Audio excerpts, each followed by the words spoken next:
Hi, this is Kerry Artak with Wicked Stocks, bringing you your daily TSLA report for Thursday, May 14th, 2026. Let's take a look at the charts.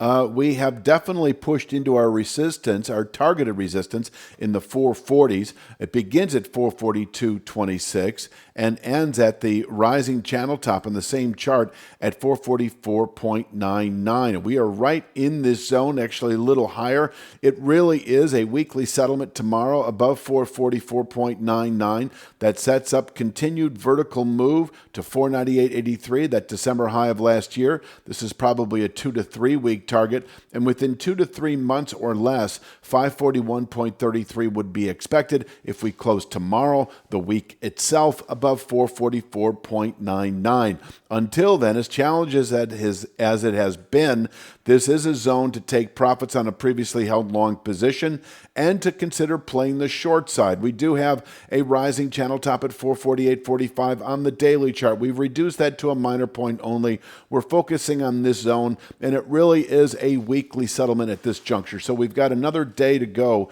before we really have clarity in terms of whether we can anticipate longer-term upward continuation into the 540s by the end of the third quarter or sooner.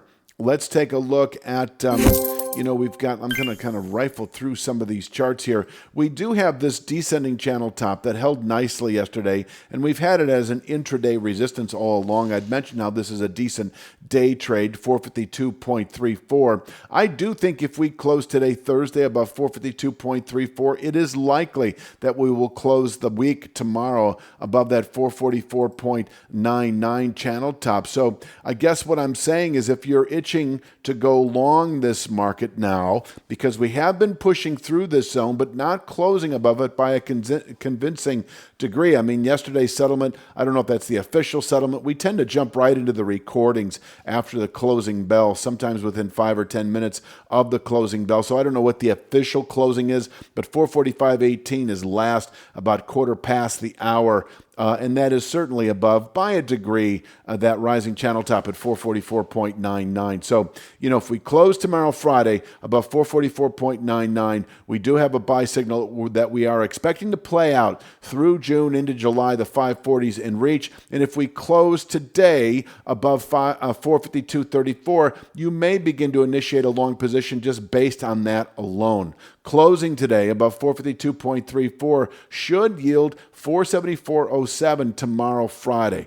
And then, of course, closing above 444.99, anticipating upward continuation into the 540s over the next several months. Until then, we had mentioned how after testing this long-term support about 5-6 weeks ago that is now at 347.63, that you can anticipate upward rotation within 2 to 3 months to 442.26. And from there, we could fall back to what is now 347.63 and rising within 2 to 3 months. I've been mentioning how we could trade inside of this band between 347 and 442 for the next 2 to 3 months, and that still may play out, especially if we close tomorrow, Friday, below 442.26. That will keep buying pressures at bay and allow this market to grow overbought as we move through the month of January. By the end of by the end of June, we could find ourselves in the upper 340s, low 350s, because 347.63 is climbing on a weekly basis. There's also on the way down 387.07, this descending channel top that we took out a couple of weeks ago. Not even a couple of weeks ago, I think. If you're finding value in this analysis, it's only a glimpse of what we offer. Your real trading edge starts at wickedstocks.com.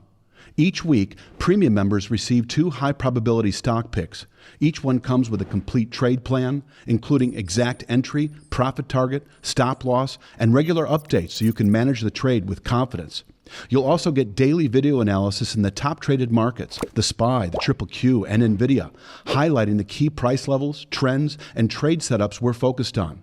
Whether you're day trading or swing trading, these insights help you zero in on the highest quality opportunities with clarity. Start your 2-week free trial and trade with clarity from day one.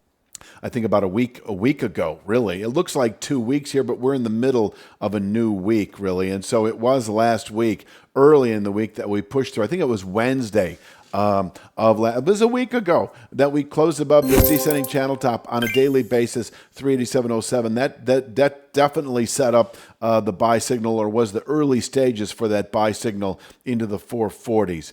Kind of combing through the chart here. Trying to anticipate where we might, bear with me here. Okay, this gets to the downside for the day itself. I've already kind of mentioned how significant the 442, 444 area is.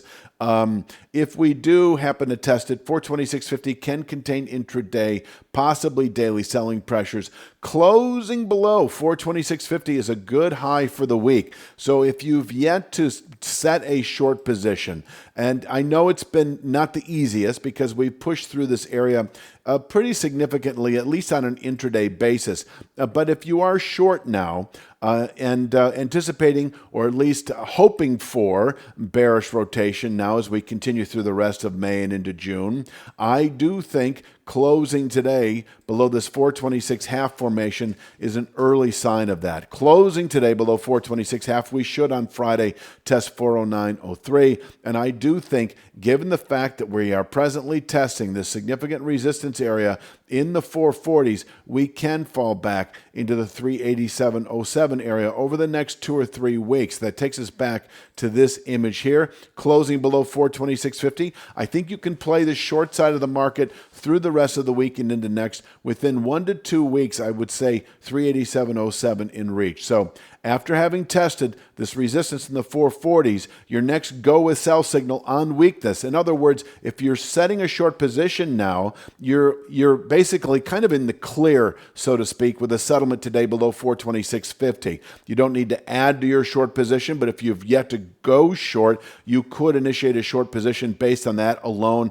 Closing below 426.50 is sort of a momentum reversal event. 409.03 likely tomorrow. 387.07 by the end of next week. 387.07 is once again this descending channel top that spans about 5 or 6 months of activity and can contain weekly selling pressures. You could hold a short position. If we do not close tomorrow, Friday, above 444.99, you can hold a short position not only back into the upper 380s within 2 to 3 weeks, but also within a month or two back into the 340s. As I've said, we could trade inside of this band, for the next few months, as I've already said. So yes, closing below 442.26 on Friday, you can stay short if you're already short. If you went long during the week based on the inter-week push through here, my suggestion is to exit that long position. Inversely, if we happen to close tomorrow above 444.99, if you're short now, that is enough information for you to exit that short position. Consider reversing and playing the long side as we move well into the third quarter, the 540s in reach. I think that pretty much covers it. Please click like, share, subscribe. Check out wickedstocks.com. This week so far, we put out a stock pick on Costco. We've got another one coming out later today, Thursday. So you can see all that for free by going to wickedstocks.com and taking advantage of our 14-day free trial. I will be back tomorrow, of course, with Friday's Tesla. You have a great day.